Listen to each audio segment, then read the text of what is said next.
Cinema അഭിനയിക്കാൻ കേരളത്തിൽ അനുമതിയില്ല, അതും കൂടെ അതുകൊണ്ടാണോ കേരളത്തിൽ നിങ്ങൾ ഓരോന്ന് പറഞ്ഞിട്ട് അവസാനം അദ്ദേഹത്തെ കൊണ്ട് ഓരോ സിനിമ ഡയലോഗ് എടുപ്പിക്കാനാണോ എനിക്ക് അല്ല അദ്ദേഹത്തിന് അല്ല അത് ഞാൻ പറഞ്ഞില്ല, അതൊക്കെ വളരെ ചെറുതാണെന്ന്.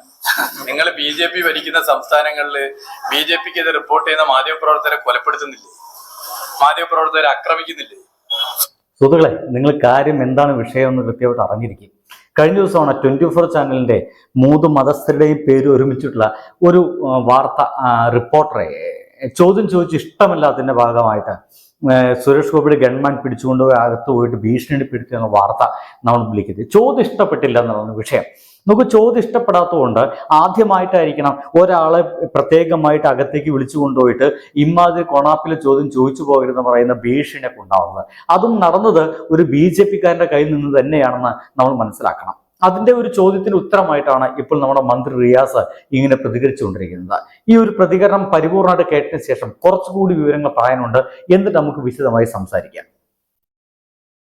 സിനിമ അഭിനയിക്കാൻ കേരളത്തിൽ അനുമതിയില്ല, അതും കൂടെ അതുകൊണ്ടാണോ കേരളത്തിൽ നിങ്ങൾ ഓരോന്ന് പറഞ്ഞിട്ട് അവസാനം അദ്ദേഹത്തെ കൊണ്ട് ഓരോ സിനിമ ഡയലോഗ് എടുപ്പിക്കാനാണോ എനിക്ക് അല്ല അദ്ദേഹത്തിന് അല്ല അത് ഞാൻ പറഞ്ഞില്ല, അതൊക്കെ വളരെ ചെറുതാണെന്ന്.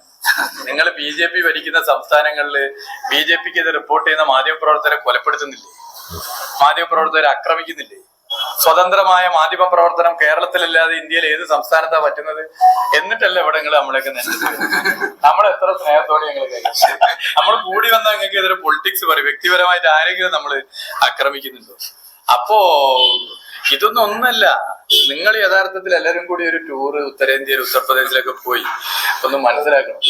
അവിടെ BJPക്ക് ഇതിനെ വാർത്ത കൊടുത്താൽ പിറ്റേന്ന് കഴുത്ത് തല ഉണ്ടാവില്ല, എഴുതിയാൽ കൈ വിരലുണ്ടാവില്ല. അത് കേരളം എന്ന് വ്യത്യസ്തല്ലേ? അപ്പൊ സുരേഷ് ഗോപി പറയുന്നൊന്നും ഒരു പ്രശ്നേ അല്ല. ഒരു BJP നേതാവ് പറയുന്നതിൽ ഏറ്റവും മിതവാദിയാണ് സുരേഷ് ഗോപി. മുറി കൊണ്ടുപോയിട്ടല്ലുള്ളൂ, ബാക്കിയുള്ളടത്ത് മുറി കൊണ്ടുപോയിട്ട് ആളെ ശരിയാക്കുകയാണ്. അപ്പൊ BJPയിലെ മിതവാദിയാണ് സുരേഷ് ഗോപി, അത് നിങ്ങൾ മനസ്സിലാക്കി. എന്തായാലും നമ്മുടെ മന്ത്രിയുടെ ഈ മറുപടി വളരെ ഗംഭീരമാണെന്നല്ലാതെ വേറെ പറയാൻ വയ്യ. കാരണം കേരളമാണ് ഒരു പക്ഷേ ഏറ്റവും സ്വതന്ത്രമായിട്ട് മാധ്യമ പ്രവർത്തനം നടത്തുന്ന ഒരു മേഖലയുള്ളത്. എനിക്ക് തോന്നുന്നത്, എൻ്റെ ഒരു പെർസെപ്ഷൻ എന്താണെന്ന് വെച്ച് കഴിഞ്ഞാൽ, സുരേഷ് ഗോപി ഒരു വെറും ചരട് മാത്രമാണ്, അല്ലെങ്കിൽ അദ്ദേഹം ഒരു പരീക്ഷണ ആയുധമാണെന്ന് എനിക്ക് പലപ്പോഴും തോന്നിയിട്ടുണ്ട്. കാരണം ഒരു ഉത്തരേന്ത്യൻ സ്റ്റൈൽ ഓഫ് ഇലക്ഷൻ ഉണ്ട്. പലപ്പോഴും ആ ഇലക്ഷനിലൊക്കെ നടക്കുന്ന കാര്യങ്ങൾ എന്ന് വെച്ച് കഴിഞ്ഞാൽ തീവ്രവാദപരമായിട്ടുള്ള എന്തെങ്കിലും വർത്തമാനങ്ങളൊക്കെ പറയുക. എപ്പോൾ ഇലക്ഷൻ നടക്കുമ്പോഴോ നിങ്ങൾ BJPക്കാരുടെ വായിൽ നിന്ന് വരുന്ന വർത്തമാനങ്ങളെ നിങ്ങൾ സൂക്ഷ്മമായിട്ട് നിരീക്ഷിച്ചു കഴിഞ്ഞാൽ ആ ഒരു വികസന പ്രവർത്തനങ്ങളെ പറ്റിയിട്ടല്ല അവർക്ക് പറയാനുള്ളത്. അവർക്ക് ക്ഷേത്രങ്ങളെ കുറിച്ചാണ് പറയാനുള്ളത്, വിശ്വാസ സംരക്ഷണത്തെ കുറിച്ചാണ് പറയാനുള്ളത്. ഇത്തരം കാര്യങ്ങളല്ലാതെ വേറെ ഒന്നും അവർക്കുണ്ടാവില്ല. ഒപ്പം തന്നെ നമ്മുടെ മൺമറഞ്ഞു പോയ ഒരുപാട് ഗംഭീരന്മാരായിട്ടുള്ള നമ്മുടെ രാഷ്ട്രീയ പ്രവർത്തകരുണ്ട്, ഈവൻ കോൺഗ്രസ്സുകാരായിട്ടുള്ള രാഷ്ട്രീയ പ്രവർത്തകരുണ്ട്, നെഹ്റുജി അടക്കമുള്ള ആളുകൾ. അവരൊക്കെ എങ്ങനെയെങ്കിലും എന്തെങ്കിലും കുറ്റം ചാർത്തുക. ഇപ്പൊ നടക്കുന്ന ഈ പ്രശ്നത്തിൽ മുഴുവൻ പ്രശ്നക്കാരായിട്ടുള്ള, അല്ലെങ്കിൽ ഇതിന് മുഴുവൻ തുടക്കക്കാരെ അത് നമ്മുടെ നെഹ്റുജിയാണ് ഇന്ത്യയുടെ സ്വാതന്ത്ര്യം വൈകിപ്പിച്ചത്, ഗാന്ധിജിയാണ് ഇന്ത്യയുടെ സ്വാതന്ത്ര്യം വൈകിപ്പിച്ചത്, എന്നോ കിട്ടുമായിരുന്നു എന്നീ തരത്തിലുള്ള പ്രചരണങ്ങളൊക്കെ നടത്തുക.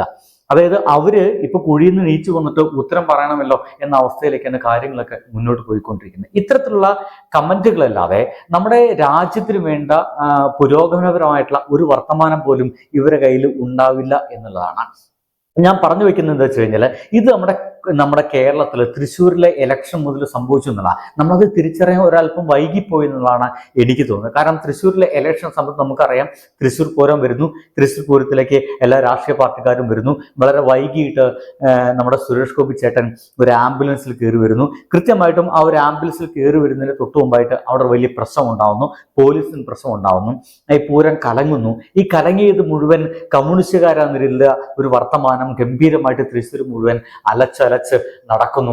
അതിന്റെ ഭാഗമായിട്ട് വളരെ പെട്ടെന്ന് ഒരു സഹതാപ തരംഗം സുരേഷ് ഗോപി എന്ന് പറയുന്ന ആ മനുഷ്യന് നേരത്തെ വരുന്നു. അദ്ദേഹം പാവാട എന്ന് പറയുന്ന ഒരു പ്രത്യേക ടാഗ്ലൈൻ വരുന്നു. അദ്ദേഹത്തിന്റെ ഏത് രാഷ്ട്രീയം ആയിക്കോട്ടെ, അദ്ദേഹം വളരെ പാവപ്പെട്ട ഒരു മനുഷ്യനാണ്, ഒരു നല്ല മനുഷ്യനാണ് എന്ന് പറയുന്ന ടാഗ്ലൈൻ വരുന്നു. ഇതിന്റെ ഭാഗമായിട്ട് സുരേഷ് ഗോപിയുടെ അപാരമായിട്ടുള്ള സ്നേഹം വരുന്നു, വോട്ട് കുത്തുന്നു, അദ്ദേഹം ജയിച്ചു പോകുന്നു. ജയിച്ചു കഴിഞ്ഞപ്പോഴാണ് തൃശ്ശൂരിൽ അടക്കമുള്ള ആ വോട്ട് കുത്തിയ ആളുകൾക്ക് മനസ്സിലായത് ഞങ്ങൾക്കൊരു വലിയ അബദ്ധം പറ്റിപ്പോയി എന്നുള്ളത്. കാരണം അത് കഴിഞ്ഞപ്പോൾ സുരേഷ് ഗോപി എന്ന് പറയുന്ന വളരെ മിതവാദി എന്നൊക്കെ റിയാസ് അടക്കം പറഞ്ഞു പോകുന്ന ആ ഒരു മനുഷ്യന്റെ വായിൽ നിന്ന് വരുന്ന വാക്കുകളൊക്കെ നമുക്ക് അംഗീകരിക്കാൻ കഴിയാത്ത ഒരു രീതിയിലാണ്. കാരണം സുരേഷ് ഗോപി എന്ന് പറയുന്ന ഒരു മനുഷ്യൻ MP ആവുന്നത് ഏതെങ്കിലും ഹിന്ദുക്കളെ മാത്രം വോട്ട് നേടിയിട്ടല്ല, തൃശ്ശൂരിലെ എല്ലാ മതസ്ഥരെയും നാനാജാതി മത ആളുകളുടെയും വോട്ട് നേടിയിട്ടാണ് പോയിട്ടുള്ളത്. അപ്പൊ ഏതെങ്കിലും ജാതിക്ക് വേണ്ടി മാത്രം അല്ലെങ്കിൽ ഏതെങ്കിലും മതത്തിന് വേണ്ടി മാത്രം പ്രസംഗിക്കുക എന്ന് പറയുന്ന ആ പരിപാടി ചെയ്യുന്നത് ഒട്ടും ജനാധിപത്യപരമായിട്ടുള്ള കാര്യമല്ല. ഈ ജനാധിപത്യപരമായിട്ടുള്ള കാര്യമല്ല എന്ന് പറയുമ്പോൾ എന്താണ് ജനാധിപത്യം എന്ന് ആദ്യം നമുക്ക് ഇത്തരം ആളുകളൊക്കെ പഠിപ്പിക്കേണ്ട ഗതികേട് വരും. നോക്കൂ, വഖഫ് ബോർഡുമായി ബന്ധപ്പെട്ടിട്ട് ഇദ്ദേഹം പറഞ്ഞത് കിരാതം എന്നുള്ളൊരു വാക്കാണ്. ഒരുപക്ഷെ അദ്ദേഹത്തിന്റെ വായിൽ നിന്ന് എന്തുകൊണ്ട് അത്തരം ഒരു വാക്ക് വന്നു? അദ്ദേഹത്തിന് ഈ വഖഫ് ബോർഡിനെ പറ്റി കൃത്യമായിട്ട് പഠിച്ചിരുന്നെങ്കിൽ ഒരിക്കലും അത്തരത്തിലുള്ള വാക്കുകൾ പറയില്ല എന്ന് ഇപ്പോൾ പാണക്കാടെന്ന് തങ്ങൾ പറഞ്ഞു കഴിഞ്ഞിട്ടുണ്ട്. അതായത് ഇദ്ദേഹം കാര്യങ്ങൾ വ്യക്തമായിട്ട് മനസ്സിലാക്കാതെ ചുറ്റും കൂടി നിൽക്കുന്ന ആളുകളെ കയ്യടി നേടാൻ വേണ്ടി മാത്രം പ്രസംഗിക്കുന്ന ഒരവസ്ഥയിലേക്ക് എത്തുന്നുണ്ട്. സിനിമയിൽ അങ്ങനെ ഒരുപാട് സ്ക്രീനിൽ കയ്യടി നേടിയത് നേരിട്ട് കിട്ടുമ്പോഴുണ്ടാവുന്ന അപ്പോഴത്തെ ഒരു അങ്കലാപ്പിൽ ചില വാക്കുകളൊക്കെ അറിയാതെ വന്നു വീഴുന്നതാണോ എന്ന് മനസ്സിലാവുന്നില്ല. എന്തൊക്കെയായാലും പലപ്പോഴും ഇദ്ദേഹത്തിന്റെ പ്രസംഗങ്ങൾ നമ്മൾ ഒട്ടും പ്രതീക്ഷിക്കാത്ത രീതിയിൽ വർഗീയപരമായി മാറുന്നുണ്ട്. അദ്ദേഹം അവിടെ പ്രസംഗിച്ചതിനൊപ്പം തന്നെ ഗോപാലകൃഷ്ണൻ പ്രസംഗിച്ചിരുന്നത് ശബരിമലയെ കൂടി കോട്ട് ചെയ്തുകൊണ്ടായിരുന്നു ആ ഒരു അഡ്വക്കേറ്റ് ഗോപാലകൃഷ്ണൻ കൂടി പ്രസംഗം ഉണ്ടായിരുന്നു. നമുക്കറിയാം, അതുകൂടി ഒരു തരത്തിൽ പറഞ്ഞു കഴിഞ്ഞാൽ ജനാധിപത്യ വിരുദ്ധമാണ്, മതവിരുദ്ധമായിട്ടുള്ള പ്രസംഗമാണ്, കേസെടുക്കേണ്ട ഒരു അവസ്ഥയുണ്ട്. പക്ഷെ എന്നിട്ട് കേസെടുത്തില്ല എന്നുള്ളതാണ് നമ്മുടെ കേരളത്തിന്റെ ഒരു അവസ്ഥ കേട്ടോ. എന്തുകൊണ്ട് ഇത് ഇങ്ങനെയൊക്കെ നടക്കുന്നുള്ളത് എനിക്ക് ഒരു പിടുത്തൊന്നും കിട്ടുന്നില്ല. എന്തൊക്കെയായാലും ഇതൊക്കെയാണ് ഇവിടെ നടക്കുന്നത്. ഇതിൻ്റെയൊക്കെ ഭാഗമായിട്ടുള്ള ചോദ്യത്തിന് ഭാഗമായിട്ടാണ് നമ്മുടെ റിയാസ് ഇങ്ങനെ ഉത്തരം പറയുന്നത്. നമുക്ക് ഉത്തരേന്ത്യക്ക് മാത്രം നോക്കിയാൽ മതി. അദ്ദേഹം പറയുന്നത് വളരെ ഗംഭീരമായിട്ട് മാത്രം. ഇവിടെ എല്ലാ മാപ്പറുകളും ഒരു ടൂറ് എന്തായാലും അടുത്ത ഈ മാപ്പറുകൾക്കെല്ലാം ഉത്തരേന്ത്യയിലേക്ക് വെക്കണം.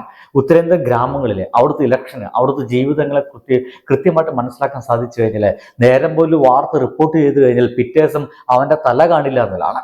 കേരളത്തിൽ അത്തരം പ്രശ്നങ്ങളൊന്നുമില്ല. എന്നിട്ടും CPM നേരെ അല്ലെങ്കിൽ ഇടതുപക്ഷത്തിന് നേരെ വാളൊന്നുവാനോ അവർക്ക് എന്തെങ്കിലും പ്രശ്നം ഉണ്ടെങ്കിൽ അതിനെ അങ്ങോട്ട് പർവ്വതീകരിച്ച് കാണിക്കാൻ മാത്രമായിട്ട് ചില മാധ്യമപ്രവർത്തകർ നിൽക്കുന്നുണ്ട് എന്നുള്ളത് യാഥാർത്ഥ്യം തന്നെയാണ്. ഇതിൻ്റെയൊക്കെ ആകെ തുകയായിട്ടായിരിക്കും ഒരുപക്ഷെ 24 ചാനലിലെ ആ ഒരു മാധ്യമ പ്രവർത്തകനെ ഇങ്ങനത്തെ ഒരു ഭീഷണി നേരിടുക. ഒരുപക്ഷെ കേരള ചരിത്രത്തില്, മാധ്യമ പ്രവർത്തന ചരിത്രത്തിൽ ആദ്യമായിട്ടായിരിക്കണം ഒരു MP സ്ഥാനത്ത് നിൽക്കുന്ന ഒരു മനുഷ്യൻ അദ്ദേഹം ഇദ്ദേഹത്തെ കൊണ്ടുപോയിട്ട് ഒരു പത്രപ്രവർത്തനം കൊണ്ടുപോയിട്ട് ഭീഷണിപ്പെടുത്തുന്നത്. പക്ഷേ അത് അത്ഭുതപ്പെടേണ്ട കാര്യമില്ല. ആ ഒരു ഭീഷണി നടന്നിട്ടുള്ളത് ഏതെങ്കിലും കമ്മ്യൂണിസ്റ്റുകാരൻ്റെ കയ്യിൽ നിന്നല്ല, ഏതെങ്കിലും കോൺഗ്രസ്സുകാരൻ്റെ കയ്യിൽ നിന്നല്ല, ഒരു മുസ്ലിം ലീഗിന്റെ കയ്യിൽ നിന്നല്ല. അത് നടന്നിട്ടുള്ളത് ഒരു BJP-കാരൻ്റെ കയ്യിൽ നിന്നാണ്. BJP രാഷ്ട്രീയം എന്തെന്ന് ഇപ്പോഴെങ്കിലും ആ ഒരു പത്രപ്രവർത്തകനെങ്കിലും കൃത്യമായിട്ടും, അല്ലെങ്കിൽ ആ പത്രപ്രവർത്തകൻ വർക്ക് ചെയ്യുന്ന ആ ഒരു മേഖലയ്ക്കെങ്കിലും കൃത്യമായിട്ട് ഇപ്പോഴും മനസ്സിലാക്കിയിരിക്കാൻ സാധ്യതയുണ്ട് എന്നുള്ളതാണ്. ഇവര് ഇങ്ങനെ നമ്മുടെ കേരളം മുഴുവൻ അധികാരത്തിൽ വരികയാണെങ്കിൽ എന്തായിരിക്കും ഇവരുടെ ധാർഷ്ട്യമൊന്നും, എങ്ങനെയായിരിക്കും ഇവർ മാധ്യമപ്രവർത്തകരോട് ഇടപെടുക എന്നൊക്കെ നമുക്ക് ഊഹിക്കാവുന്നതേ ഉള്ളൂ എന്നർത്ഥം. എന്തായാലും നമ്മുടെ റിയാസ് പറഞ്ഞ പോലെ ഇത് അദ്ദേഹം വളരെ മൈൽഡ് ആയിട്ടുള്ള ഒരു മനുഷ്യനാണ്. സുരേഷ് ഗോപി വളരെ മൈൽഡാണ്. പേഴ്സണലി എനിക്ക് വളരെ ഇഷ്ടമുള്ളൊരു നടനാണ്, വളരെ ഇഷ്ടമുള്ള നടനാണ്, നന്നായിട്ട് അഭിനയിക്കുന്ന മനുഷ്യനാണ്. ഇപ്പോഴത്തെ അഭിനയം പാടെ നിർത്തിവെച്ചോളാൻ പറഞ്ഞിട്ടുണ്ടോ എന്ന് തോന്നുന്നു. അതുകൊണ്ടാണ് ഏതോ സിനിമയ്ക്ക് വേണ്ടിയിട്ട് ഭാഗത്തുള്ള താടി മുഴുവൻ ക്ലീൻ ഷേവ് ചെയ്തിട്ട് ഇപ്പോൾ ആ ഒരു മനുഷ്യൻ ഇങ്ങനെ നടക്കുന്നത്. എന്തൊക്കെയായാലും വാക്കുകൾ സൂക്ഷിക്കേണ്ടിയിരിക്കുന്നു. കാരണം അദ്ദേഹം ഒരു MP ആണ്. വെറും ഒരു മതത്തിന്റെ മാത്രം MP എന്ന രീതിയിൽ അദ്ദേഹത്തെ താഴ്ത്തി കാണരുത്. അദ്ദേഹം ഈ കേരളത്തിലെ തൃശ്ശൂരുകാരുടെ MP ആണ്. ആ തൃശ്ശൂരിൽ ഒരുപാട് ജാതി മത വ്യത്യസ്തതകൾ അനുഭവിക്കുന്ന മനുഷ്യർ ജീവിച്ചിരിക്കുന്നുണ്ട് എന്നെങ്കിലും അദ്ദേഹത്തിന് ഒരു സാമാന്യ ബോധം ഉണ്ടാവേണ്ടതാണ് എന്ന് ചുമ്മാ ഈ ഒരു സമയത്ത് തോന്നിപ്പോകുന്നു. നിങ്ങൾക്ക് എന്ത് തോന്നുന്നു? ഇത്തരത്തിലുള്ള പ്രവർത്തനങ്ങളൊക്കെ ശരിയാണോ? എത്രത്തോളം ശരിയാണ്? ജനാധിപത്യ ഇന്ത്യയിൽ ഇത് എന്തൊക്കെ തരത്തിലുള്ള അപകടങ്ങളിലേക്ക് ഇത് വഴിവെക്കും? നിങ്ങൾ ഉത്തരങ്ങൾക്ക് വേണ്ടിയിട്ട് ഈ വീഡിയോ സുഹൃത്തുക്കളെ അങ്ങോട്ട് വിട്ടുതരുന്നു. ബൈ.